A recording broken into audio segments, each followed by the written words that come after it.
ಓಂ ಶಾಂತಿ. ಇವತ್ತಿನ ವಿಷಯ ಸಂಪ್ರದಾಯ ಮತ್ತು ಸಂಸ್ಕಾರ ಅಂತ. ಸಂಸ್ಕಾರ ಅಂತಂದ್ರೆ ಏನು? ಆತ್ಮ ಜನ್ಮ ಜನ್ಮಾಂತರದಿಂದ ಮಾಡಿಕೊಂಡು ಬಂದಿರುವಂತ ಕರ್ಮ ಮತ್ತು ಕರ್ಮದ ಫಲ, ಕರ್ಮದ ವಿಧಿವಿಧಾನ ಎಲ್ಲಿ ರೆಕಾರ್ಡ್ ಆಗಿರುತ್ತೋ ಅದು ನಾವು ಯಾವುದನ್ನು ನೆನಪು ಅಂತ ಹೇಳ್ತೀವೋ, ಸ್ಟೋರೇಜ್ ಆಗಿರ್ತದೋ ಅದಕ್ಕೆ ಸಂಸ್ಕಾರ ಅಂತ ಹೇಳ್ತಾರೆ. ಆತ್ಮ ಜನ್ಮ ಜನ್ಮಾಂತರದಿಂದ ಮಾಡಿರುವಂಥ ಕರ್ಮ, ಅದು ಕೇಳಿರುವಂಥದ್ದು ಇರ್ಬೋದು, ನೋಡಿರುವಂಥದ್ದು, ರುಚಿ ಇರ್ಬೋದು, ಮಾತಿರ್ಬೋದು, ಜೀವನದಲ್ಲಿ ನಡೆದಿರುವಂಥ ಘಟನೆಗಳಿರ್ಬೋದು, ಅನುಭವಗಳಿರ್ಬೋದು. ಆ ಅನುಭವಗಳು ಆತ್ಮನಿಗೆ ಖುಷಿ ಕೊಟ್ಟಿರ್ಬೋದು, ನೋವನ್ನ ಕೊಟ್ಟಿರ್ಬೋದು, ಏನೇ ಇರ್ಬೋದು. ಅಂದ್ರೆ ಆತ್ಮನ ಜೀವನದಲ್ಲಿ ನಡೆದಿರುವಂಥ ಘಟನೆಗಳು ಇದ್ದಾಗ ಮಾತ್ರ ಅದು ಅದರ ಅಕೌಂಟಲ್ಲಿ ಸಂಸ್ಕಾರ ಆಗಿ ರೆಕಾರ್ಡ್ ಆಗ್ತದೆ. ಒಂದು ಕಂಪ್ಯೂಟರ್ನ ಏನೋ ಕಾರ್ಯಕ್ರಮ ಮಾಡಿದ್ರೆ ತಾನೆ, ಅದರಲ್ಲೇನೋ ಟೈಪ್ ಮಾಡಿಬಿಟ್ಟು ಏನೋ ಮಾಡಿದ್ರೆ ತಾನೆ ಅದ್ರ ರೆಕಾರ್ಡಿಂಗ್ ಮಾಡ್ಬೋದು. ಕಂಪ್ಯೂಟರ್ನಲ್ಲೇ ಬಂದಿಲ್ಲ ಅನ್ನೋದು ರೆಕಾರ್ಡಿಂಗ್ ಹೇಗಾಗತ್ತೆ ಅಲ್ವಾ? ಒಂದು ಆತ್ಮ ಕರ್ನಾಟಕದಲ್ಲಿ ಹುಟ್ಟಿದ್ರೆ ತಾನೆ ಅವ್ರಿಗೆ ಕನ್ನಡ ಹೇಳುವಂಥ ಸಂಸ್ಕಾರ ರೆಕಾರ್ಡ್ ಆಗ್ತದೆ ಆತ್ಮದಲ್ಲಿ. ಅವರು US ಅಲ್ಲಿ ಹುಟ್ಬಿಟ್ರೆ ಅವ್ರಿಗೆ ಕನ್ನಡ ಬಂದ್ಬಿಡ್ತದೆ. ಓಕೆ, ನಡೆದವ್ರ ಪಕ್ಕದವ್ರು ಇದ್ರೆ ಅಥವಾ ಅವ್ರ ಅಪಾರ್ಟ್ಮೆಂಟಲ್ಲಿ ಯಾರಾದ್ರೂ ಕನ್ನಡ ಕಲಿಬೋದು. ಅಂದ್ರೆ ಸಂಸ್ಕಾರ ಆಗ್ಬೇಕು ಅಂತಂದ್ರೆ ಯಾವುದೋ ಒಂದು ವ್ಯಕ್ತಿನೋ, ವಸ್ತುನೋ, ವಿಷಯಗಳು, ಘಟನಾವಳಿಗಳು ಬೇಕಾಗ್ತಾವ. ಹಾಗೆ ಜನ್ಮ ಜನ್ಮಾಂತರದಿಂದ ಸಂಸ್ಕಾರಗಳು ಆಗ್ಬಿಟ್ಟು ಬರ್ತಾ ಇರ್ತವೆ. ಆದರೆ ಮುಂದಿನ ದಿನಗಳಲ್ಲಿ ನಮಗೆ ಒಂದು ಜ್ಞಾನ, ಅರಿವು, ಶಿಕ್ಷಣ, ಅನುಭವ ಅಂತ ಆದಾಗ ನಾವು ಸಂಸ್ಕಾರವನ್ನ ಪರಿವರ್ತನೆ ಮಾಡ್ಕೊಳ್ಬಹುದು. ಚಿಕ್ಕ ಮಗು ಏನ್ ಮಾಡುತ್ತೆ? ಬೇರೆಯವ್ರನ್ನ ಫಾಲೋ ಮಾಡ್ತಾ ಇರ್ತದೆ. ತಂದೆ ಸಿಗರೇಟ್ ಸೇತಾನೆ, ಇದನ್ನು ಸಿಗರೇಟ್ ಸೇದಲಿಕ್ಕೆ ಶುರು ಮಾಡ್ಬಿಡ್ತದೆ. ನಮ್ಮೂರಲ್ಲೆಲ್ಲ ಅಡಿಕೆ ಬೆಳೆಯೋದು ಹೆಚ್ಚಿಗೆ. ಓಕೆ, ಎಲ್ಲರ ಮನೇಲಿ ಎಲೆ ಅಡಿಕೆ ತಿಂದು ಬಿಡ್ತಾರೆ. ಅಂಗಡಿಯಲ್ಲಿ ಬಂದಾಗಲೂ ಗುಟ್ಕಾ ತಿಂದು ಬಿಡ್ತಾರೆ. ಚಿಕ್ಕವರಿದ್ದಾಗ ಗೊತ್ತಾಗೋದಿಲ್ಲ, ಸೀನಿಯರನ್ನು ಫಾಲೋ ಮಾಡ್ತಾರೆ. ದೊಡ್ಡವರಾದ ಮೇಲೆ ಇದು ತಪ್ಪು ಅಂತ ಅನಿಸಿದಾಗ ಅದನ್ನು ಬಿಡುವಂತ ಸಾಧ್ಯತೆ ಇರುತ್ತೆ. ಇನ್ನು ಕೆಲವೊಂದ್ಸಲ ಚಿಕ್ಕ ಮಕ್ಕಳು ಅಪ್ಪ ಅಮ್ಮನ ಮನೇಲಿ ಇದ್ದಾಗ ಒಳ್ಳೆ ಸಂಸ್ಕಾರದವ್ರು ಇರ್ತಾರೆ. ಕಾಲೇಜಿಗೆ ಹೋಗ್ತಾರೆ, ಹಾಸ್ಟೆಲಿಗೆ ಹೋಗ್ತಾರೆ, ಬೇರೆ ಬೇರೆ ಕಡೆಗೆ, ಬೇರೆ ಊರಿಗೆ ಕೆಲಸಗಳಿಗೆ ಹೋದಾಗ ಅಲ್ಲಿ ಇರುವಂತ ವಾತಾವರಣ, ಅವರ ಸ್ನೇಹಿತರು, ಈ ಕಾರಣದಿಂದ ಏನಾಗತ್ತೆ, ಅವರ ಒಂದು ಸಂಸ್ಕಾರ ಕೆಟ್ಟ ಸಂಸ್ಕಾರವಾಗಿ ಪರಿವರ್ತನೆ ಆಗುವಂತ ಸಾಧ್ಯತೆ ಇರುತ್ತೆ. ಅಂತಂದ್ರೆ ಅವರು ಬೆಳೆದಿರುವಂತ ವಿಧಿವಿಧಾನಗಳು. ಹಾಗೆ ಒಳ್ಳೆಯದು ಕೆಟ್ಟದ್ದು ಎರಡೂ ನಮ್ಮ ಕೈಯಲ್ಲಿದೆ. ಈಗ ನಾವು ಮಾತಾಡ್ತಿರೋದು ಸಂಪ್ರದಾಯ ಮತ್ತು ಸಂಸ್ಕಾರ. ಸಂಪ್ರದಾಯ ಏನಿದೆ ಅದರ ಆಧಾರದ ಮೇಲೆ ಸಂಸ್ಕಾರ ಹೇಳುವಂಥದ್ದು ಅವಲಂಬನ ಆಗಿದೆ. ಸಂಪ್ರದಾಯ ಹೇಳುವಂಥದ್ದು ಮನುಷ್ಯಾತ್ಮರಿರ್ಬೋದು ಅಥವಾ ಪರಮಾತ್ಮನ ಇರಬಹುದು, ಹೇಗೆ ಜೀವನವನ್ನ ನಡೆಸಬೇಕು ಹೇಳುವಂಥದ್ದನ್ನ ಮಾಡಿಕೊಟ್ಟಿರುವಂಥ ಒಂದು ವಿಧಿವಿಧಾನ. ಸಂಪ್ರದಾಯ ಒಂದು ಸೂಕ್ಷ್ಮ ರೂಪದಲ್ಲಿ ನಿಯಮಗಳು ಅಂತಲೂ ಕೂಡ ಹೇಳಬಹುದು. ಉದಾಹರಣೆಗೆ ಹಿಂದೂ ಸಂಪ್ರದಾಯದಲ್ಲಿ ಮಹಿಳೆಯರು ಹೀಗೆ ಇರಬೇಕು ಹೇಳುವಂಥದ್ದು ಸಂಪ್ರದಾಯ. ಹೌದಾ? ಹಳೆ ಕಾಲದಲ್ಲಿ ಹೇಗಿತ್ತು? ನೀವು ದೇವತೆಗಳನ್ನೆಲ್ಲ ನೋಡಿ. ಸಂಪ್ರದಾಯ ಹೇಗಿದೆ? ಹೆಣ್ಣು ಮಕ್ಕಳು ಸೀರೆಯನ್ನು ಉಡಬೇಕು ಅಂತ ಬಿಟ್ಟು ಸಂಪ್ರದಾಯ. ಹೌದಾ? ಗಂಡು ಮಕ್ಕಳು ಧೋತಿನೇ ಉಡಬೇಕು. ದೇವತೆಗಳನ್ನೆಲ್ಲ ನೋಡಿ ಹೇಗಿದೆ, ಸರಿ. ಆದರೆ ಇವತ್ತೇನಾಗಿದೆ? ಗಂಡು ಮಕ್ಕಳು ಪ್ಯಾಂಟ್ ಶರ್ಟ್ ಹಾಕೊಳ್ತಾ ಇದ್ದಾರೆ, ಹೆಣ್ಣು ಮಕ್ಕಳು ಚೂಡಿದಾರ ಹಾಕೊಳ್ತಿದ್ದಾರೆ. ಈಗ ಸಂಪ್ರದಾಯ ಏನಾಗ್ತಾ ಬಂತು? ಚೇಂಜ್ ಆಗ್ತಾ ಬಂತು ತಾನೆ. ರಾತ್ರಿ ಆದ ತಕ್ಷಣದಲ್ಲಿ ಮನೆಯಲ್ಲಿ ಹೆಣ್ಣು ಮಕ್ಕಳು ಮನೆಗೆ ಬರಬೇಕು ಹೇಳುವಂಥದ್ದು ಸಂಪ್ರದಾಯ. ಇವತ್ತು ರಾತ್ರಿಗೆ ಬೇರೆ ಕಡೆ ಕೆಲಸಕ್ಕೆ ಹೋಗ್ತಾರೆ. ಸಂಪ್ರದಾಯ ಚೇಂಜ್ ಆಗ್ತಾ ಇದೆ. ಯಾವುದು? ಆತ್ಮೀಯರು, ಇದು ಕಲಿಯುಗದ ಸಂಪ್ರದಾಯ, ಸತ್ಯುಗದ ಸಂಪ್ರದಾಯ ಅಲ್ಲ. ಅದು ಸತ್ಯುಗದ ಸಂಪ್ರದಾಯ ಏನು ಅಂತ ಗೊತ್ತು. ಶರೀರ ಪೂರ್ತಿ ಬಟ್ಟೆ ಹಾಕೊಳ್ಳುವಂಥದ್ದು ಸತ್ಯುಗ ತ್ರೇತಾಯುಗದ ದೇವತೆಗಳ ಸಂಪ್ರದಾಯ. ಸಿಟ್ಟು ಮಾಡ್ಕೊಳ್ಳದೆ ಇರುವಂಥದ್ದು, ಶಾಂತವಾಗಿರುವಂಥದ್ದು, ಸಹನೆಯಾಗಿರುವಂಥದ್ದು, ಬೇರೆಯವ್ರಿಗೆ ಒಳ್ಳೆಯದನ್ನ ಬಯಸುವಂಥದ್ದು ಸತ್ಯ ತ್ರೇತಾಯುಗದ ಸೂಕ್ಷ್ಮವಾದಂಥ ಸಂಪ್ರದಾಯ. ಕಲಿಯುಗದಲ್ಲಿ ಮೋಸ ಮಾಡೋದು, ಹಣ ಮಾಡೋದು, ಅಭಿಮಾನದಲ್ಲಿ ಬರೋದು, ಅಹಂಕಾರವನ್ನು ತೋರಿಸೋದು, ನಾನೇ ಜೀವನ ಮಾಡಬೇಕು ಹೇಳುವಂಥದ್ದು ತೋರಿಸುವಂಥದ್ದು, ಮೋಹ ವಿಕಾರ, ಇದೆಲ್ಲ ಯಾವುದು? ಕಲಿಯುಗದ ಸಂಪ್ರದಾಯ. ಅಂದ್ರೆ ಯಾವ ಸಂಪ್ರದಾಯದಲ್ಲಿ ನಾವಿರ್ತೀವೋ ಅದರ ಆಧಾರದಲ್ಲಿ ಸಂಸ್ಕಾರವಾಗ್ತದೆ. ಮುಸ್ಲಿಂ ಸಂಪ್ರದಾಯದಲ್ಲಿ ಏನ್ ಮಾಡ್ತಾರೆ ಅಂತಂದ್ರೆ ಭಗವಂತ ನಿರಾಕಾರ ಅಂತ ಹೇಳ್ತಾರೆ. ಅವರು ಗೋಡೆಯನ್ನು ಎದೆಗಡೆಗೆ ಇಟ್ಬಿಟ್ಟು ಅವ್ರು ನಮಾಜನ್ನ ಮಾಡ್ತಾರೆ. ಅವರು ಶುಕ್ರವಾರ ದೇವಸ್ಥಾನಕ್ಕೆ ಹೋಗ್ತಾರೆ. ಅದು ಅವ್ರ ಸಂಪ್ರದಾಯ ಅಲ್ವಾ. ಕ್ರಿಶ್ಚಿಯನ್ಸು ಏನ್ ಮಾಡ್ತಾರೆ, ಮೇಣದ ಬತ್ತಿಯನ್ನು ಇಟ್ಬಿಟ್ಟು ಅದನ್ನ ನೋಡ್ಬಿಟ್ಟು ಏನ್ ಮಾಡ್ತಾರೆ, ಪ್ರಾರ್ಥನೆಯನ್ನ ಮಾಡ್ತಾರೆ. ಇಲ್ಲಿ ಚರ್ಚಲ್ಲಿ ಅವ್ರು ಭಾನುವಾರ ಮಾಡ್ತಾರೆ. ಅದು ಅವ್ರ ಸಂಪ್ರದಾಯ. ನಮ್ದು ಭಾನುವಾರ ಒಂದು ದೇವಸ್ಥಾನ, ಸೋಮವಾರ ಒಂದು ದೇವಸ್ಥಾನ, ಮಂಗಳವಾರ ಒಂದು ದೇವಸ್ಥಾನ, ಒಂದೊಂದು ದಿನಕ್ಕೆ ಒಬ್ಬೊಬ್ಬರು ದೇವರು. ಇದು ನಮ್ಮ ಸಂಪ್ರದಾಯ. ಪೂಜೆ ಮಾಡುವಂಥದ್ದು, ತೆಂಗಿನಕಾಯಿ ಹೊಡೆಯುವಂಥದ್ದು ಹಿಂದೂಗಳ ಸಂಪ್ರದಾಯ, ಹಿಂದೂ ಧರ್ಮದಲ್ಲಿ ಅಲ್ವಾ. ಹಾಗೆ ನೋಡಿ, ಸಂಸ್ಕಾರವನ್ನ ಮಾಡ್ತಾರೆ ನಮ್ಮಲ್ಲಿ. ಕೆಲವೊಬ್ರು ಶವವನ್ನ ಏನ್ ಮಾಡ್ತಾರೆ, ಸುಡುತ್ತಾರೆ. ಕೆಲವೊಬ್ರು ಶವವನ್ನ ಮಣ್ಣು ಮಾಡ್ತಾರೆ ಅಲ್ವಾ. ಇದು ಅವರವರ ಧರ್ಮದಲ್ಲಿ ಇರುವಂತ, ನಡೆದುಕೊಂಡು ಬಂದಿರುವಂತ ಒಂದು ವಿಧಿವಿಧಾನಗಳು. ಆ ಸಂಪ್ರದಾಯದ ಆಧಾರದಲ್ಲಿ ಆತ್ಮೀಯರೇ ಸಂಸ್ಕಾರ ಹೇಳುವಂಥದ್ದು ನಡ್ಕೊಂಡು ಬರ್ತಾ ಇರ್ತದೆ. ಈಗ ಮನುಷ್ಯಾತ್ಮರು ಮಾಡಿರುವಂತ ಸಂಪ್ರದಾಯಗಳು ಬೇರೆ. ಈಗ ಮನೆಯಲ್ಲೂ ಕೂಡ ಕೆಲವೊಂದ್ಸಲ ಏನಾಗತ್ತೆ ಗೊತ್ತಾ, ಅತ್ತೆ ಮಾವ ಹೇಳುವಂತ ಸಂಪ್ರದಾಯ ಬೇರೆ, ಅಪ್ಪ ಅಮ್ಮ ಹೇಳುವಂತ ಸಂಪ್ರದಾಯ ಬೇರೆ. ನಮ್ಮ ಮನೆಗಳಲ್ಲಿ, ಊರುಗಳಲ್ಲಿ ನಾವು ನೋಡ್ತೀವಿ, ಒಂದು 50 ಕಿಲೋಮೀಟರ್ ದೂರದಲ್ಲಿ ಒಂದು ಮದುವೆ ಮಾಡಬೇಕು ಅಂತಂದ್ರೆ ಅವ್ರ ಸಂಪ್ರದಾಯ ಬೇರೆ, ಇವ್ರ ಸಂಪ್ರದಾಯ ಬೇರೆ. ಹಿಂದೂ ಧರ್ಮದಲ್ಲೂ ಕೂಡ ಒಂದೇ ಜಾತಿಯವ್ರ ಮದುವೆ ಆಗೋದಿದ್ರೆ ಓಕೆ. ಬೇರೆ ಬೇರೆ ಜಾತಿಯವರು ಬಂದ್ರೆ ಮದುವೆ ಆಗೋ ಅವ್ರ ಸ್ಟೈಲ್ ಬೇರೆ, ಇವ್ರ ಸ್ಟೈಲ್ ಬೇರೆ. ಶವ ಸಂಸ್ಕಾರದಲ್ಲೂ ಸ್ಟೈಲ್ಗಳು ಬೇರೆ, ಮಂತ್ರಗಳು ಬೇರೆ, ವಿಧಿವಿಧಾನಗಳು ಬೇರೆ. ಹೀಗೆ ಅವರಿಗೆ ಬೇಕಾಗಿರುವಂತ ರೀತಿಯಲ್ಲಿ ಸಮಯದ ಅನುಸಾರದಲ್ಲಿ ಸಂಪ್ರದಾಯವನ್ನು ಮಾಡ್ಕೊಂಡು ಬಂದಿದ್ದಾರೆ. ಹಳೆ ಕಾಲದಲ್ಲಿ ನಾವೆಲ್ಲ ಚಿಕ್ಕವರಿದ್ದಾಗ ಯಾರೇ ಮನೆಗೆ ಬಂದಾಗ, ಮದುವೆ ಮನೆಗೆ ಹೋದಾಗ ಎಲ್ಲರನ್ನು ಕುಳಿಸಿಬಿಟ್ಟು ಊಟ ತಿನ್ನಿಸುವಂಥದ್ದೊಂದು ಸಂಪ್ರದಾಯ ಆಯ್ತು, ಹೌದಾ. ಹೋಟೆಲಲ್ಲಿ ಹೋದ್ರು ಕೂಡ ಕೂತ್ಕೊಂಡು ತಿನ್ಬೇಕು ಸಂಪ್ರದಾಯ. ಇವತ್ತು ಯಾವ ಸಂಪ್ರದಾಯ ಬಂದಿದೆ? ಯಾವ್ದು ಬಂದಿದೆ? ಬಫೆ ಸಿಸ್ಟಮ್ ಅಲ್ವಾ.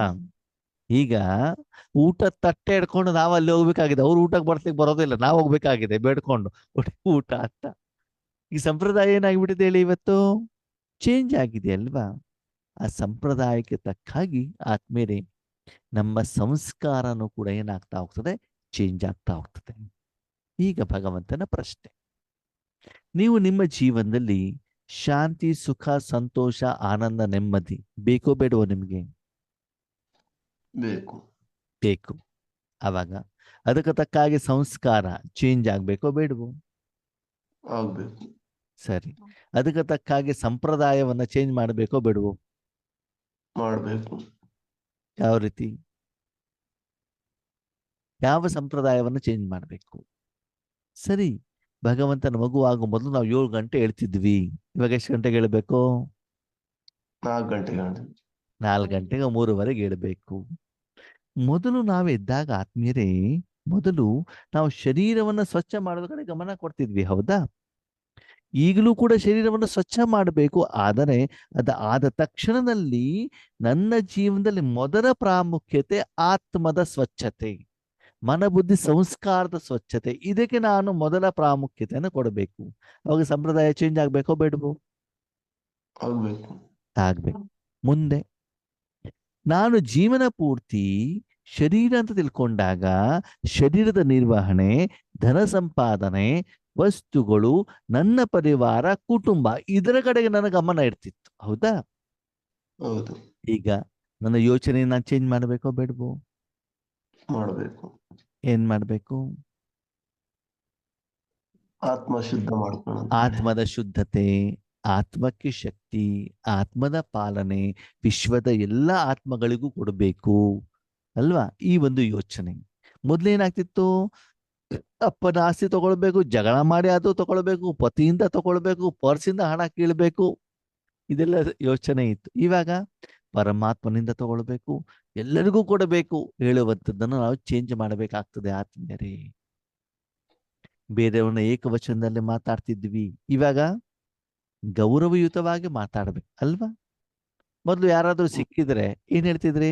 ನಮಸ್ಕಾರ ಸರ್, ನಮಸ್ಕಾರ ಮೇಡಮ್. ಇವಾಗ ಏನ್ ಹೇಳ್ತೀರಿ? ಓಂ ಓಂ ಶಾಂತಿ. ಶಾಂತಿ. ಓಂ ಓಂ ಶಾಂತಿ ಶಾಂತಿ. ಅಕ್ಕವ್ರೆ, ಓಂ ಶಾಂತಿ ಅಣ್ಣವ್ರೆ. ಸಂಪ್ರದಾಯ ಚೇಂಜ್ ಆಯ್ತು ಆಗಿಲ್ವೋ? ಆಯ್ತು. ಮೊದಲು ಯಾರನ್ನಾದ್ರೂ ನೋಡಿದ್ರೆ ನಾವು ಶರೀರವನ್ನ ನೋಡ್ತಿದ್ವಿ. ಹೌದಾ, ಈ ಸೀರೆ ಎಲ್ಲಿ ತಗೊಂಡಿದ್ದೀರಿ? ನೆಕ್ಲೆಸ್ ಚೆನ್ನಾಗಿದೆಯಲ್ಲ, ಯಾರು ಮಾಡ್ಕೊಟ್ಟಿದ್ದು? ಒರಿಜಿನಲ್ ಡೂಪ್ಲಿಕೇಟೋ? ಇದರ ಬಗ್ಗೆ ನಮ್ಮ ಚರ್ಚೆ ನಡೀತಾ ಇತ್ತು. ಈಗ ಯಾವ್ದನ್ನ ನೋಡ್ಬೇಕು? ಆತ್ಮ. ಪುರುಷಾರ್ಥ ಆಶೀರ್ವಾದ. ಚೆನ್ನಾಗಿದೆಯಾ? ಯೋಗ ಚೆನ್ನಾಗ್ ಆಗ್ತಾ ಇದೆಯಾ? ಸ್ಥಿತಿ ಚೆನ್ನಾಗ್ ಆಗ್ತಾ ಇದೆಯಾ? ಶರೀರ ನೋಡುವ ಬದಲು ಆತ್ಮವನ್ನ ನೋಡ್ಬೇಕು. ನಾವು ಎಲ್ಲೆಲ್ಲಿ ಹೋಗ್ತೀವೋ ಆತ್ಮದ ಶಕ್ತಿಯನ್ನು ಸ್ಟಾಕ್ ಮಾಡಿಕೊಂಡು ಅದನ್ನ ಬೇರೆಯವರಿಗೆ ಕೊಡಬೇಕು. ಆಕಾರದಿಂದ ನಿರಾಕಾರದ ಕಡೆಗೆ ಹೋಗ್ಬೇಕಾಗ್ತದೆ. ನಾವು ನಮ್ಮ ಸಂಪ್ರದಾಯವನ್ನ ನಾವೇನ್ ಮಾಡ್ಬೇಕಾಗ್ತದೆ? ಇವರು ಚೇಂಜ್ ಮಾಡ್ಬೇಕಾಗ್ತದೆ. ಆತ್ಮನೆ ಪ್ರತಿದಿನ ನಾವು ತಿನ್ನುವಂತ ಆಹಾರವನ್ನ ದೇವರ ಎದುರಿಗೆ ಪ್ರಸಾದವಾಗಿ ನೈವೇದ್ಯವಾಗಿ ನಾವು ಇಡ್ತಾ ಇದ್ವಿ. ಹೌದಾ? ಲೌಕಿಕದಲ್ಲಿ, ಭಕ್ತಿ ಮಾರ್ಗದಲ್ಲಿ ಇವತ್ತು ಭಗವಂತನಿಗೆ ಏನೇನು ನೈವೇದ್ಯ ಇಡಬೇಕು? ದೇವರಿಗೆ ಹಾಲು ನೈವೇದ್ಯ ಇಡಬೇಕು ಇಡಬಾರ್ದು? ಇಡಬೇಕು. ಏನೇನು ಇಡಬೇಕು? ಹಾಲು ಹಣ್ಣು. ಹಾಲು ಹಣ್ಣು ಅಲ್ವಾ? ಮತ್ತೆ ನೈವೇದ್ಯ ಇಡ್ಬೇಕು.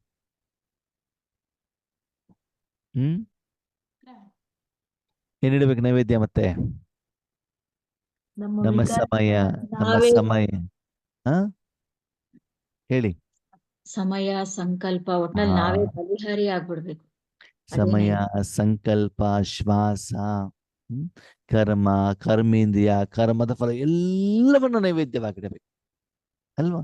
ಓಕೆ. ಆರಂಭದಲ್ಲಿ ಬಾಬನ ಮನೆಗೆ ಬಂದಾಗ ಸ್ಥೂಲವಾಗಿರೋದನ್ನ ನಾವು ಕೊಡ್ತಿದ್ವಿ. ಧನ ಕೊಟ್ವಿ, ಹೂವನ್ನ ಕೊಟ್ವಿ, ಮಾಲೆ ಕೊಟ್ವಿ. ಇವಾಗ ಏನ್ ಮಾಡ್ಬೇಕು? ಸೂಕ್ಷ್ಮವನ್ನ ಕೊಡ್ತಾ ಹೋಗ್ಬೇಕಾಗ್ತದೆ ಅಲ್ವಾ? ಬೇರೆಯವ್ರು ನಮ್ಗೆ ಏನು ಕೊಡ್ತಾ ಇರ್ತಾರೆ? ದುಃಖವನ್ನ ಕೊಡ್ತಾ ಇರ್ತಾರೆ. ಕಾಮ, ಕ್ರೋಧ, ಲೋಭ, ಮೋಹ, ಅಹಂಕಾರ. ತೆಗೆದುಕೊಳ್ಬೇಕೋ ತೆಗೆದುಕೊಳ್ಬಾರ್ದು? ತೆಗೆದುಕೋಬಾರ್ದು. ಅವ್ರು ಹಾಗೆ ಹೇಳಿದ್ರು, ಇವ್ರು ಹೀಗೆ ಹೇಳಿದ್ರು. ಯಾರಿಗೂ ದುಃಖವನ್ನ ಕೊಡಬೇಡಿ, ಯಾರಿಂದನೂ ದುಃಖವನ್ನು ತೆಗೆದುಕೊಳ್ಬೇಡಿ. ತೆಗೆದುಕೊಳ್ಳೋದಿದೆ ಪರಮಾತ್ಮನಿಂದನೇ ತೆಗೆದುಕೊಳ್ಳಿ, ಕೊಡೋದಿದೆ ಪರಮಾತ್ಮನ ಶಕ್ತಿಯನ್ನೇ ಕೊಡಿ. ಹೀಗೆ ನಾವು ಭಗವಂತನ ಮಗು ಆದ್ಮೇಲೆ ನಮ್ಮ ಸಂಪ್ರದಾಯ ಏನಾಗಬೇಕು? ಚೇಂಜ್ ಆಗ್ಬೇಕು. ಆದ್ಮೇಲೆ ಗೌರ್ಮೆಂಟ್ ಸ್ಕೂಲಿಗೆ ಹೋಗುವಂತ ಮಗು ಅಪ್ಪ ಅಮ್ಮನನ್ನ ಏನ್ ಹೇಳ್ತದೆ? ಏನಂತ ಕರೆಯುತ್ತೆ? ಅಪ್ಪ ಅಮ್ಮ ಅಂತ ಕರಿತೀವಿ. ಸರಿ. ಪ್ರೈವೇಟ್ ಸ್ಕೂಲ್, ಇಂಗ್ಲಿಷ್ ಮೀಡಿಯಂ ಸ್ಕೂಲಿಗೆ ಹೋಗುವಂತ ಮಗು ಅಪ್ಪ ಅಮ್ಮನನ್ನ ಏನಂತ ಕರೆಯುತ್ತೆ? ಮಮ್ಮಿ ಡ್ಯಾಡಿ ಅಂತ ಕರಿತೀವಿ. ಅಲ್ವಾ? ಸಂಸ್ಕಾರ ಚೇಂಜ್ ಆಯ್ತಾ ಆಗಿಲ್ವೋ? ಆಯ್ತು. ಆಗಿದೆ. ಸಂಪ್ರದಾಯ ಚೇಂಜ್ ಆದಾಗ ಸಂಸ್ಕಾರನು ಕೂಡ ಏನಾಗ್ಬಿಡ್ತು? ಚೇಂಜ್ ಆಗ್ಬಿಡುತ್ತಲ್ವಾ? ಅಂದ್ರೆ ನಾವು ಇನ್ಮೇಲೆ ಮನುಷ್ಯಾತ್ಮರ ಸಂಪ್ರದಾಯದಂತೆ ನಡಿಬೇಕು, ಈಶ್ವರನ ಸಂಪ್ರದಾಯದಂತೆ ನಡಿಬೇಕು ಈಶ್ವರನ ಸಂಪ್ರದಾಯ ಅಂತ ನಡಿಬೇಕು. ಅಲ್ವಾ? ನೀವು ನಿಮ್ಮ ಮನೆಯಲ್ಲಿ ಮಹಿಳೆಯಾಗಿದ್ದೀರಿ ಅಂತ ತಿಳ್ಕೊಳ್ಳಿ. ಓಕೆ. ನಿಮ್ಮ ಮನೆಯಲ್ಲಿ ನಿಮ್ಗೆ ಫ್ರೀ ಬಿಟ್ಟಿದ್ದಾರೆ, ಎಲ್ಲಿ ಬೇಕಾದ್ರೂ ಹೋಗ್ಬೋದು. ಓಕೆ. ಯಾವ ಡ್ರೆಸ್ ಬೇಕಾದ್ರೂ ಹಾಕ್ಬೋದು ಅಂತ ತಿಳ್ಕೊಳ್ಳಿ. ಸರಿ. ಮದುವೆ ಆಯ್ತು. ಮದುವೆ ಆದ ಮೇಲೆ ನಿಮ್ಮ ಪತಿ ತುಂಬಾ ಸ್ಟ್ರಿಕ್ಟ್, ಅತ್ತೆ ಮಾವ ತುಂಬಾ ಸ್ಟ್ರಿಕ್ಟ್. ಮನೆಯಲ್ಲೇ ಸೀರೆ ಉಟ್ಕೊಳ್ಬೇಕು, ಹೊರಗಡೆ ಸೀರೆ ಉಟ್ಕೊಳ್ಬೇಕು. ಅವಾಗ ಏನ್ ಮಾಡ್ಬೇಕಾಗ್ತದೆ? ಅಲ್ಲಿ ಸಂಪ್ರದಾಯ ನಾನು change. ಇರಬೇಕು ಅಂತಂದ್ರೆ ಅಲ್ಲಿಗೆ ತಕ್ಕ ಹಾಗೆ ಡ್ರೆಸ್ಸು, ಆಚಾರ, ವಿಚಾರಗಳನ್ನು ನಾನೇನ್ ಮಾಡ್ಕೊಳ್ಬೇಕಾಗ್ತದೆ? ಚೇಂಜ್ ಮಾಡ್ಕೊಳ್ಬೇಕಾಗ್ತದೆ. ಅಂದ್ರೆ ನಮ್ಮ ಸಂಪ್ರದಾಯವನ್ನ ನಾವೆಲ್ಲಿ ಚೇಂಜ್ ಮಾಡ್ಕೊಳ್ತೀವೋ ಅಷ್ಟು ಸಂಸ್ಕಾರದಲ್ಲೂ ಕೂಡ ಏನಾಗ್ತಾ ಹೋಗ್ತದೆ? ಪರಿವರ್ತನೆ ಆಗ್ತಾ ಬರ್ತದೆ. ಆದ್ಮೇಲೆ ಇದು ಒಂದು ರೀತಿ ಜೀವನವನ್ನು ಮಾಡ್ತಾ ಇರ್ತೀರ. ಜನ ನಿಮ್ಮನ್ನ ಆ ರೀತಿಯಲ್ಲಿ ನೋಡ್ತಾ ಇರ್ತಾರೆ. ನೀವು ಪೂಜೆ ಪುನಸ್ಕಾರಗಳನ್ನ ಮನೆಯಲ್ಲೂ ಮಾಡ್ತಾ ಇರ್ತೀರ, ದೇವಸ್ಥಾನಕ್ಕೆ ಹೋಗ್ತಾ ಇರ್ತೀರ. ನೀವು ತಕ್ಷಣದಲ್ಲಿ ನಿಲ್ಲಿಸ್ಬಿಟ್ರೆ ಏನಾಗ್ಬಿಡ್ತದೆ? ಜನ ನಿಮ್ಮನ್ನ ಸ್ವೀಕಾರ ಮಾಡೋದು ಕಷ್ಟವಾಗ್ತದೆ. ಅದಕ್ಕಾಗಿ ಮೊದಲು ಆಂತರಿಕವಾಗಿ ಸಂಪ್ರದಾಯವನ್ನ ಚೇಂಜ್ ಮಾಡ್ತಾ ಬನ್ನಿ, ಒಳಗಡೆಯಿಂದ ನಿರಾಕಾರ ರೂಪದಲ್ಲಿ, ಆತ್ಮಿಕ ರೂಪದಲ್ಲಿ. ಅಲ್ಲಿ ಬದಲಾವಣೆಯನ್ನು ಮಾಡ್ತಾ ಮಾಡ್ತಾ ಬಂದಾಗ ಶಾರೀರಿಕವಾದ ಸಂಪ್ರದಾಯಗಳು ಕೂಡ ಏನಾಗ್ತಾ ಹೋಗ್ತವೆ? ಚೇಂಜ್ ಆಗ್ತಾ ಬರ್ತವೆ. ಶಾರೀರಿಕವಾಗಿ ಮಾಡಿ, ಬೇಡ ಅಂತ ಹೇಳಿಲ್ಲ, ನಿಧಾನವಾಗಿ ಮಾಡಿ. ನಿಮ್ಮ ವಾತಾವರಣ, ವಾಯುಮಂಡಲವನ್ನ ನೋಡ್ಕೊಳ್ಳಿ. ಸರಿನಾ? ನೋಡಿ, ಸಂಪ್ರದಾಯ ಚೇಂಜ್ ಆದ್ರೆ ಏನಾಗ್ತದೆ ಹೇಳೋದಕ್ಕೊಂದು ಉದಾಹರಣೆ. ಈಗ ಯಾವ ತಿಂಗಳು ನಡೀತಾ ಇದೆ? ಯಾವ ಜನವರಿ ತಿಂಗಳು. ಜನವರಿ ಅವ್ಯಕ್ತ ಮಾಸ, ಸರಿನಾ? ಅವಾಗ ಏನಾಗ್ತದೆ, ಸೇವಾ ಕೇಂದ್ರದಲ್ಲಿ ನಿಮಿತ್ತ ಅಕ್ಕಂದಿರು ಹೇಳ್ತಾರೆ ಏನಂತ, ನೀವು ಇದಕ್ಕೆ ಬನ್ನಿ, ಸೆಂಟರಿಗೆ ಬನ್ನಿ, ಯೋಗ ಮಾಡಿ ಅಮೃತ ವೇಳೆಗೆ ಅಂತ. ಸರಿ, ನಮ್ಮ ಅಕ್ಕಂದಿರಿಗೆಲ್ಲ ಸ್ವಲ್ಪ ಜೋಶ್ ಇರ್ತದೆ, ಹೌದಪ್ಪ ಅಕ್ಕವ್ರು ಕರೆದಿದ್ದಾರೆ ಹೋಗ್ಬಿಡೋಣ. ಸರಿ, 18 ಜನವರಿ, ಸರಿನಾ? ನಿಮ್ಮ ಮನೆಯಿಂದ ಬಾಬಾನ ಮನೆ ಒಂದು 5 ಕಿಲೋಮೀಟರ್ ದೂರದಲ್ಲಿದೆ. ಎಷ್ಟು ಕಿಲೋಮೀಟರ್ ದೂರ? 5 ಕಿಲೋಮೀಟರ್. 5 ಕಿಲೋಮೀಟರ್ ದೂರ. ಸರಿ, ಬಾಬಾ ಏನ್ ಹೇಳಿದ್ದಾರೆ? ಸಂಪ್ರದಾಯ ಚೇಂಜ್ ಮಾಡ್ಕೊಳ್ಳಿ ಅಂತ ಹೇಳಿದ್ದಾರೆ. ಈಶ್ವರ ಸಂಪ್ರದಾಯ ಚೇಂಜ್ ಮಾಡ್ಕೊಳ್ಳಿ ಅಂತ ಹೇಳಿದ್ದಾರೆ, ಹೌದು ತಾನೇ? ಸರಿ, ಒಬ್ಬರು ಮಾತೆ ಬೆಳಿಗ್ಗೆ ಎದ್ದುಬಿಟ್ಟು, ಉದಾಹರಣೆ ಕೊಡ್ತಿದ್ದೀನಿ, ಯಾರು ಬೇಜಾರು ಮಾಡ್ಕೊಳ್ಬೇಡಿ. ಬೆಳಿಗ್ಗೆ ಪಾರ್ವತಕ್ಕವರು ಎದ್ದುಬಿಟ್ಟು ಏನ್ ಮಾಡಿದ್ರು ಅಂತಂದ್ರೆ, ಸ್ನಾನ ಮಾಡಿ ಬಿಳಿ ಡ್ರೆಸ್ ಹಾಕೊಂಡು 18 ಜನವರಿ ದಿನ ಅಕ್ಕೋರು ಏನ್ ಮಾಡಿದ್ದಾರೆ, ಸೆಂಟರಿಗೆ ಬನ್ನಿ ಅಂತ ಹೇಳಿದ್ದಾರೆ, ಸರಿನಾ? ತಲೆ ಸ್ನಾನ ಮಾಡಿರೋದಕ್ಕೆ ತಲೆ ಕೂದಲು ಏನಾಗಿಲ್ಲ, ಇನ್ನೂ ಒಣಗಿಲ್ಲ, ಹಾಗೆ ಬಿಟ್ಕೊಂಡಿದ್ದಾರೆ. ಬಿಟ್ಬಿಟ್ಟು ಏನ್ ಮಾಡಿದ್ರೆ ಮನೆಯಿಂದ ಹೊರಗಡೆ ಬಂದಿದ್ದಾರೆ, ರಿಕ್ಷಕ್ಕೋಸ್ಕರ. ಆಟೋದಲ್ಲಿ ಹೋಗ್ಬೇಕಲ್ಲ 5 ಕಿಲೋಮೀಟರ್ ಅಂತಂದು. ಸರಿ, ಒಂದು ರಿಕ್ಷಾ ಬಂದು ಕೈ ಮಾಡಿದ್ರು, ಅವ್ನು ನಿಲ್ಸಿದಾಗ ಅಣ್ಣ ನಾನು ಇಲ್ಲಿ ಈಗ ಹೋಗ್ಬೇಕು, ಬರ್ತೀರಾ ಅಂತ ಕೇಳ್ತಾರೆ. ನೀವು ವೈಟ್ ಡ್ರೆಸ್ ಹಾಕೊಂಡಿದ್ದೀರಿ, ತಲೆ ಕೂದಲು ಬಿಟ್ಕೊಂಡಿದ್ದೀರಾ, ಸರಿನಾ? ಸರಿ, ಎಲ್ಲಿ ಹೋಗ್ಬೇಕು ಅಂತ ಕೇಳ್ತೀರಾ. ಹಿಂಗೆ ಇಂಥ ಕಡೆ ಹೋಗ್ಬೇಕು ಅಂತ ಹೇಳ್ತಾರೆ. ಸರಿ, ಕೂತ್ಕೊಳ್ಳಿ ಅಂತ ಹೇಳ್ತಾರೆ. ಕೂತ್ಕೊಂಡಾದ್ಮೇಲೆ ಹೇಳ್ತಾರೆ, ಇನ್ನೊಂದು 2 ಕಿಲೋಮೀಟರ್ ಮುಂದೆ ಇನ್ನೊಂದು ಆತ್ಮ ಬರೋದಿದೆ, ಆತ್ಮನನ್ನು ಕೂಡ ಗಾಡಿಯಲ್ಲಿ ಕುಳಿಸಬೇಕು ಅಂತ ಹೇಳ್ತೇನೆ. ಏನ್ ಹೇಳ್ತೀರಿ? ನೀವು ಇಲ್ಲಿ ಕೂತ್ಕೊಂಡಿದ್ದೀರಿ ಆಟೋದಲ್ಲಿ, ಆಟೋ ಡ್ರೈವರ್ ಓಡಿಸ್ತಾ ಇದ್ದಾನೆ, ವೈಟ್ ಹಾಕೊಂಡಿದ್ದಾರೆ, ಸಣ್ಣ ಕೂದು ಬಿಟ್ಕೊಂಡಿದ್ದೀರಿ. 2 ಕಿಲೋಮೀಟರ್ ಆದ ಮೇಲೆ ಒಂದು ಆತ್ಮ ಬರ್ತಾರೆ ಮುಂದೆ, ಸರಿ, ಅವರನ್ನು ಕೂಡ ಆಟೋದಲ್ಲಿ ಹತ್ಸ್ಬೇಕು ಅಂತ ಬಿಟ್ಟು ಹೇಳ್ತಾರೆ. ಎಷ್ಟು ಗಂಟೆಗೆ ಇದಾಗಿರೋದು? 4 ಗಂಟೆಗೆ ನೀವು ಸೆಂಟರ್ಗೆ ಹೋಗ್ಬೇಕು, ಇದಾಗಿರೋದು 3:30. ಸರಿನಾ? ನೀವು ಎಲ್ಲಿದ್ದೀರಾ ಅಂತಂದ್ರೆ ಹಳ್ಳಿಯಲ್ಲಿದ್ದೀರಾ, ಸುತ್ತಮುತ್ತಲು ಎಲ್ಲೂ ಮನೆ ಇಲ್ಲ, ಮೇನ್ ರೋಡಲ್ಲಿ ಮುಂದೆ ಆಟೋ ಹತ್ತಿದ್ದೀರಿ. ಸರಿ, ಸ್ವಲ್ಪ ಮುಂದೆ ಹೋದ್ಮೇಲೆ 2 ಕಿಲೋಮೀಟರ್ ಹೋದಾಗ ಅಲ್ಲೂ ಒಬ್ರು ಮಾತೆ ನಿಂತಿದ್ದಾರೆ, ಅವರೇ ವೈಟ್ ಡ್ರೆಸ್ ಹಾಕೊಂಡು ಹಾಗೇನೆ ಇನ್ನು ಕೂದಲು ಬಿಟ್ಕೊಂಡು ನಿಂತಿದ್ದಾರೆ. ಆಟೋ ಡ್ರೈವರ್ ಕೈ ಕಾಲ ಏನಾಗ್ತದೆ? ಭಯ ಆಗ್ತೈತಿ. ಅಲ್ಲಾಡಲ್ಲೋ. ನೀವೇನ್ ಹೇಳ್ತೀರಿ? ಆತ್ಮ ಬನ್ನಿ ಬನ್ನಿ ಒಳಗಡೆಗೆ ಅಂತ ಬಿಟ್ಟು ಏನ್ ಮಾಡ್ತೀರಿ, ಅವ್ರಿಗೆ ಓಂ ಶಾಂತಿ ಅಂತ ಹೇಳ್ತೀರಿ. ಆತ್ಮನಿಗೆ ಆತ್ಮ ಒಳಗಡೆ ಬನ್ನಿ ಅಂತ ಹೇಳ್ತೀರಿ. ಅವಾಗ ಅವನೇನ್ ಹೇಳ್ತಾರೆ, ಅವ್ರು ಹೊರಗಡೆ ಬರ್ಲಿ, ನೀವು ಕೆಳಗಡೆ ಇಳಿರಿ ಅಂತ. ನೀವು ಕೆಳಗಡೆ ಇಳಿದ ತಕ್ಷಣ ಆಟೋ ತಗೊಂಡು ಓಡೋಗ್ಬಿಡ್ತಾನ. ಯಾಕೆ? ಬೆಳಗಿನ ಸಮಯದಲ್ಲಿ ಏನಾಗ್ತದೆ, ಮನುಷ್ಯರು ಬಂದಿದಾರೋ ಭೂತ ಪ್ರೇತಾತ್ಮ ಬಂದಿದಾರೋ ಅಂತ ಗೊತ್ತಾಗೋದಿಲ್ಲ ಅಲ್ವಾ? ಅಂದ್ರೆ ಯಾವ ಸಮಯದಲ್ಲಿ ಯಾವ್ದನ್ನ ಧಾರಣೆ ಮಾಡ್ತಿರೋದು ಗೊತ್ತಾಗೋದಿಲ್ಲ. ಒಂದ್ಸಲ ಪ್ರಾಕ್ಟಿಕಲ್ ನಡೆದಿರುವಂತ ನನ್ನ ಘಟನೆ ಹೊಸಕೋಟೆಯಲ್ಲಿ. ಹೊಸಕೋಟೆ ಸೇವಾ ಕೇಂದ್ರ ಇದೆಯಲ್ಲ, ಒಂದು ಬಾಡಿಗೆದು, ಅದ್ರ ಪಕ್ಕದಲ್ಲಿ ಸ್ಮಶಾನ ಇತ್ತು. ಸ್ಮಶಾನದಲ್ಲಿ BK ಯಾರೊಬ್ಬರು ಪರಿವಾರದವ್ರು ಏನ್ ಮಾಡಿದ್ರೆ, ಶರೀರ ಬಿಟ್ಟಿದ್ದಾರೆ. ಸರಿ, ಶರೀರ ಬಿಟ್ಟಿದ್ದಾರೆ. ಸಾಯಂಕಾಲದ ಸಮಯದಲ್ಲಿ ಆ ಸ್ಮಶಾನ ಕರ್ಕೊಂಡು ಹೋಗಿದ್ದಾರೆ, ಅಲ್ಲಿ ಬೆಂಕಿ ಹಚ್ಚಿದ್ದಾರೆ. ಅದಾದ್ಮೇಲೆ ವಾಪಸ್ ಬರ್ತಾ ಇದ್ದಾರೆ. ಅಕ್ಕೋರೊಬ್ರೆ, ರಾತ್ರಿ ಸಮಯ, ಕತ್ಲು, ಸ್ಟ್ರೀಟ್ ಲೈಟ್ ಏನೂ ಇಲ್ಲ. ಓಕೆ, ಅಕ್ಕೋರ ಬಾಡಿ ಫುಲ್ ಕಪ್ಪಾಗಿದೆ, ವೈಟ್ ಡ್ರೆಸ್ ಹಾಕೊಂಡು ಬರ್ತಿದ್ದಾರೆ. ದೂರದಿಂದ ಒಬ್ಬ ವ್ಯಕ್ತಿ ಏನ್ ಮಾಡ್ತಾರೆ, ನಡ್ಕೊಂಡು ಬರ್ತಾ ಇದ್ದಾನಂತೆ ದೂರದಿಂದ. ಓಕೆ, ಅದು ರೋಡ್ ಇದೆ ಪಕ್ಕದಲ್ಲಿ. ಸರಿ, ಈ ಕಡೆಯಿಂದ ಅಕ್ಕೋರು ಬರ್ತಾ ಇದ್ದಾರೆ. ಅವ್ರಿಗೆ ಸ್ವಲ್ಪ ಧೈರ್ಯ, ಸುಮಾರು 7:30 ಅಷ್ಟೊತ್ತಿಗೆ. ದೂರದಲ್ಲಿರೋದು ವ್ಯಕ್ತಿ ನಡ್ಕೊಂಡು ಬರ್ತಾ ಇರೋದು ನಿಂತದಂತೆ. ಅಕ್ಕೋರು ಮುಂದೆ ಬರ್ತಾ ಬರ್ತಾ ಬರ್ತಾ ಇದ್ದಾರೆ. ಅವ್ರಿಗೆ ಗೊತ್ತಿಲ್ಲ, ಇವರು ದೂರದಿಂದ ಯಾರೋ ಬರ್ತಿದ್ದಾರೆ ಅಂತ ಗೊತ್ತಾಯ್ತು. ತಕ್ಷಣ ಏನ್ ಮಾಡಿದ, ನಾವು ನಿಂತು ಬಿಡು, ಸ್ವಲ್ಪ ಹೊತ್ತು ಆದ್ಮೇಲೆ ಹಿಂದೆ ತಿರುಗಿಬಿಟ್ಟು ಜೋರಾಗಿ ಓಡೋಗ್ಬಿಟ್ಟಂತೆ.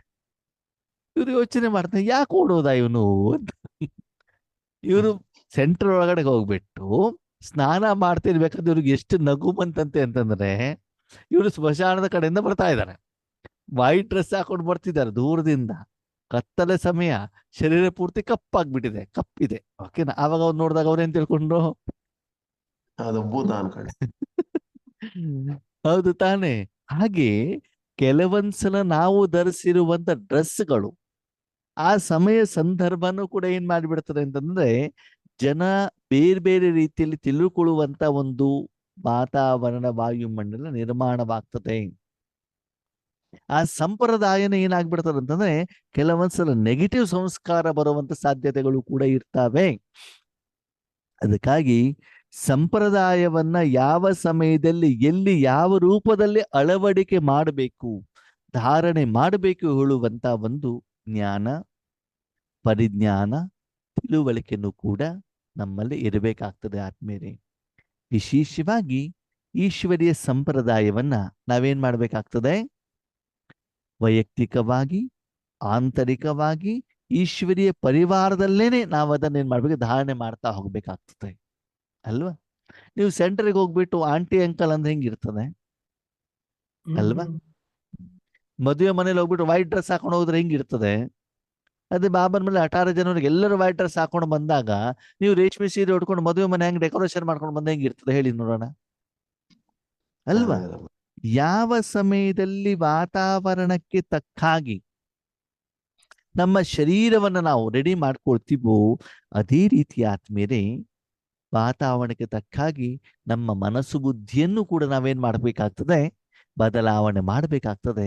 ಆವಾಗ ಕೆಲವೊಂದು ಸಂಪ್ರದಾಯವನ್ನ ನಾವು ದಾಟು ಬಿಟ್ಟು ಬರಬೇಕಾಗ್ತದೆ, ಕ್ರಾಸ್ ಮಾಡಬೇಕಾಗ್ತದೆ. ಓಕೆ, ಲೌಕಿಕದಲ್ಲೂ ಕೂಡ ಒಂದು ಹಂತ ಇತ್ತು, ಹೆಣ್ಣು ಮಕ್ಕಳು ಹೊರಗೆ ಜಾಬಿಗೆ ಹೋಗಬಾರ್ದು, ಹೆಚ್ಚಿನ ಶಿಕ್ಷಣ ಪಡ್ಕೊಳ್ಬಾರ್ದು ಅಂತ ಅಲ್ವಾ? ಈಗ ಅದಿದೆಯಾ ಇವಾಗ? ಇಲ್ಲ ತಾನೆ. ಇಲ್ಲ. ಗಂಡು ಮಕ್ಕಳಿಗಿಂತ ಹೆಣ್ಣು ಮಕ್ಕಳು ಮುಂದುವರಿತಾ ಇದ್ದಾರೆ, ಸಂಪ್ರದಾಯ ಚೇಂಜ್ ಆಯ್ತಲ್ವಾ? ಒಂದು ಕಾಲದಲ್ಲಿ ದೇವರಿಗೆ ಒರಿಜಿನಲ್ ಹೂ ಬಿಟ್ಟು ಡೂಪ್ಲಿಕೇಟ್ ಹೂ ಆಗ್ತಿರ್ಲಿಲ್ಲ, ಇವತ್ತು ಡೂಪ್ಲಿಕೇಟ್ ಮನೆ. ಹೂಗಳೇ ಜಾಸ್ತಿ ಆಗಿದಾವೆ. ಹಳೆ ಕಾಲದಲ್ಲಿ ಪ್ರತಿದಿನ ಮನೆ ಎದುರುಗಡೆಗೆ ಸೆಗಣಿ ಸಾರಿಸ್ಬಿಟ್ಟು ರಂಗೋಲಿ ಹಾಕ್ತಿದ್ರಿ, ಬೇರೆ ಯಾರೋ ಅಲ್ಲ, ನೀವೇ ಹಾಕ್ತಿದ್ರ ತಾನೆ. ಇವತ್ತು ಟೈಲ್ಸ್ ಹಾಕ್ಬಿಟ್ಟು ಪರ್ಮನೆಂಟ್ ಆಗಿ ರಂಗೋಲಿ ಹಾಕಿಟ್ಬಿಡ್ತಾರ, ಹೌದೋ ಅಲ್ವೋ? ಹೌದು. ಸಂಪ್ರದಾಯಗಳು ಸಮಯದ ಅನುಸಾರ ಚೇಂಜ್ ಆಗಿದೆಯಲ್ವಾ? ಅದಕ್ಕಾಗಿ ಇಲ್ಲೂ ಕೂಡ ಬಾಬಾ ಹೇಳ್ತಾರೆ, ಒಳ್ಳೆ ಸಂಸ್ಕಾರ ನಿಮ್ಮಲ್ಲಿ ಧಾರಣೆ ಆಗಬೇಕು ಅಂತಂದ್ರೆ ಸಮಯದ ಅನುಸಾರದಲ್ಲಿ, ಮುರಳಿಯ ಆಧಾರದಲ್ಲಿ, ಆತ್ಮಿಕವಾಗಿ, ಮಾನಸಿಕವಾಗಿ, ಶಾರೀರಿಕವಾಗಿ, ಬೌದ್ಧಿಕವಾಗಿ ಸಂಪ್ರದಾಯವನ್ನು ನೀವೇನ್ ಮಾಡ್ಬೇಕಾಗ್ತದೆ? ಚೇಂಜ್ ಮಾಡಬೇಕಾಗ್ತದೆ. ಮೊದಲು ನಾನು ಹೇಳುವಂತ ದೇಹಾಭಿಮಾನದಲ್ಲಿ ಕರ್ಮವನ್ನ ಮಾಡ್ತಿದ್ವಿ, ಇವತ್ತಿನ ವರದಾನದಲ್ಲಿ ಬಾಬಾ ಹೇಳಿದರೆ ಇಲ್ಲಿ ನಾನು ಬರಬಾರ್ದು, ಬಾಬಾ ಮಾಡ್ತಿದ್ದಾರೆ. ಯಾವುದೇ ಕೆಲಸವನ್ನ ಭಗವಂತನಿಗೆ ಹೇಳಿದ್ರೆ ನಾವು ಮಾಡುವಂಗಿಲ್ಲ. ಮೊದ್ಲು ಹೇಳ್ತಿದ್ರಲ್ಲ, ಮನೆಯಲ್ಲಿ ಎಲ್ಲಿ ಹೋಗೋದಿದ್ರೆ ಮನೇಲಿ ಹೇಳಿಬಿಟ್ಟು ಹೋಗಿ ಅಂತ. ಇವಾಗ ನಾವೇನ್ ಮಾಡ್ಬೇಕು? ಮನೆಯಲ್ಲಿ ಯಾರಿಗೂ ಹೇಳುವಂತ ಮೊದಲು ನಾವ್ ಯಾರಿಗೆ ಹೇಳ್ಬೇಕು? ಮನೆಗೆ ಹೇಳ್ಬೇಕು. ಮನೆಗೆ ಬಂದು ತಲುಪಿದ ಮೇಲೆ ಯಾವುದೇ ಕರ್ಮ ಆದ್ಮೇಲೂ ಕೂಡ ಮೊದಲು ಥ್ಯಾಂಕ್ ಯು ಯಾರಿಗೆ ಹೇಳ್ಬೇಕು? ಪರಮಾತ್ಮನಿಗೆ ಹೇಳಬೇಕು. ಆಹಾರದಲ್ಲಿ, ಡ್ರೆಸ್ ಅಲ್ಲಿ ಇರ್ಬೋದು, ಮಾನಸಿಕವಾಗಿ ಜೀವನ ನಡೆಸುವಂತ ವಿಧಿವಿಧಾನವನ್ನ ನಾವೇನ್ ಮಾಡ್ಬೇಕಾಗ್ತದೆ? ಆದ್ಮೇಲೆ ಚೇಂಜ್ ಮಾಡ್ಕೊಳ್ಬೇಕಾಗ್ತದೆ. ಅದಕ್ಕಾಗಿ ಸಂಪ್ರದಾಯದ ಆಧಾರದಲ್ಲಿ ಏನಾಗ್ತದೆ? ಸಂಸ್ಕಾರ. ಈಗ ತೆಗೆದುಕೊಳ್ಳಬೇಕು ಹೇಳುವಂತ ಇಚ್ಛೆ ಇರಬೇಕು, ಕೊಡಬೇಕು ಹೇಳುವಂತ ಇಚ್ಛೆ ಇರಬೇಕು ಕೊಡ್ಬೇಕು ಅನ್ನೋ ಇಚ್ಛೆ ಅಲ್ವಾ? ಯಾರಿಂದ ತಗೊಳ್ಬೇಕು? ಪರಮಾತ್ಮನಿಂದ. ಯಾರಿಗೆ ಕೊಡ್ಬೇಕು? ವಿಶ್ವಕ್ಕೆ. ಮೊದ್ಲೇನಿತ್ತು? ನನಗೆ ಬೇಕು. ವಿಶ್ವದಿಂದ ನಾನ್ ತಗೊಳ್ಬೇಕು, ನನಗ ಬೇಕು, ನನ್ನ ಕುಟುಂಬಕ್ಕೆ ಬೇಕು ಅಲ್ವಾ? ಇವಾಗ ಏನ್ ಮಾಡ್ಬೇಕಾಗ್ತದೆ? ನಾವು ಅದನ್ನು ಚೇಂಜ್ ಮಾಡ್ಬೇಕಾಗ್ತದೆ ಅಲ್ವಾ? ರಾವಣನಲ್ಲಿ ಇರೋದನ್ನ ನಾನು ಅದನ್ನ ಬೇರೆಯವ್ರು ಕೊಡಬಾರ್ದು, ಅಲ್ಲೇ ಸುಡಬೇಕು ಹೇಳುವಂತ ಸಂಪ್ರದಾಯ ನಮ್ಮಲ್ಲಿ ಬರ್ಬೇಕಾಗ್ತದೆ ಆತ್ಮೀಯರೇ. ಅದಕ್ಕಾಗಿ ನಮ್ಮ ಯೋಚನೆಗಳನ್ನ, ಚಿಂತನೆಗಳನ್ನ ನಾವೇನ್ ಮಾಡ್ಬೇಕು? ಚೇಂಜ್ ಮಾಡ್ಬೇಕಾಗ್ತದೆ. ನಾವು ಲೌಕಿಕದಲ್ಲಿ ಯಾರಾದ್ರೂ ಸಿಕ್ಕಿದಾಗ ಒಂದು ಊರು ಸುದ್ದಿ ಮಾತಾಡ್ತಿದ್ವಿ, ನಿಮ್ ಮನೇಲಿ ಹೇಗೆ, ಅವ್ರ ಮನೇಲಿ ಹೇಗೆ ಅಂತ. ಇವಾಗ ಯಾವ್ದನ್ನ ಮಾತಾಡ್ಬೇಕು? ಈಶ್ವರಿ ಸಂಪ್ರದಾಯನ ಮಾತಾಡ, ಈಶ್ವರೀಯ ವಿಷಯಗಳನ್ನ, ಈಶ್ವರೀಯ ವಿಚಾರಗಳನ್ನ ನಾವು ಚರ್ಚೆ ಮಾಡಬೇಕು. ಅಂತ ಆತ್ಮಗಳ ಜೊತೆ ನಾವು ಹೆಚ್ಚಿನ ಸಂಬಂಧವನ್ನು ಇಟ್ಕೊಳ್ಬೇಕು. ಒಂದು ವಿಷಯ ಗೊತ್ತಿರಲಿ, ಈಶ್ವರೀಯ ವಿಷಯದಲ್ಲೂ ಕೂಡ ಆ ಸೆಂಟರ್ನಲ್ಲಿ ಹೀಗೆ, ಈ ಸೆಂಟರ್ನಲ್ಲಿ ಹೀಗೆ, ಆ ಟೀಚರ್ ಹೀಗೆ, ಈ ಟೀಚರ್ ಹೀಗೆ ಅಂತ ಅದು ನಿಮ್ಮಲ್ಲಿ ಬರಕೂಡದು. ನೀವೇನು ಮಾತುಕತೆ ಮಾಡ್ತಿರೋ ಅದು ಆತ್ಮದ ಉದ್ಧಾರ ಇರಬೇಕಾಗ್ತದೆ, ಆತ್ಮದ ಕಲ್ಯಾಣ ಇರಬೇಕಾಗ್ತದೆ. ಆ ರೀತಿಯಲ್ಲಿ ನಮ್ಮ ಸಂಪ್ರದಾಯವನ್ನು ನಾವೇನ್ ಮಾಡ್ಬೇಕಾಗ್ತದೆ? ಪರಿವರ್ತನೆ ಯಾರು ಮಾಡ್ಕೊಳ್ಬೇಕು? ಮಾಡ್ಕೊಳ್ಬೇಕು. ಮೊದಲು ಇಲ್ಲದಕ್ಕಿಂತ ಮುಖ್ಯವಾಗಿ ಒಂದು ಸಂಪ್ರದಾಯ ಏನು ಗೊತ್ತಾ? ನೋಡಿ, ಹೆಣ್ಣು ಮಕ್ಕಳು ಮನೆಯಿಂದ ಹೊರಗಡೆ ಹೋಗ್ಬೇಕಾದ ಏನೂ ಇಲ್ಲ ಅಂತಂದು ಒಂದು ಬೊಟ್ಟೆ ಇಟ್ಕೊಂಡು ಹೋಗ್ಬೇಕಲ್ವಾ? ಹೌದು ತಾನೆ? ಅದಿಲ್ಲ ತಕ್ಷಣ ಹೇಳ್ಬಿಡ್ತಾರೆ, ನೋಡಿ ಕುಂಕುಮ ಹಚ್ಕೊಂಡಿಲ್ಲ ಅಂತ ಅಲ್ವಾ?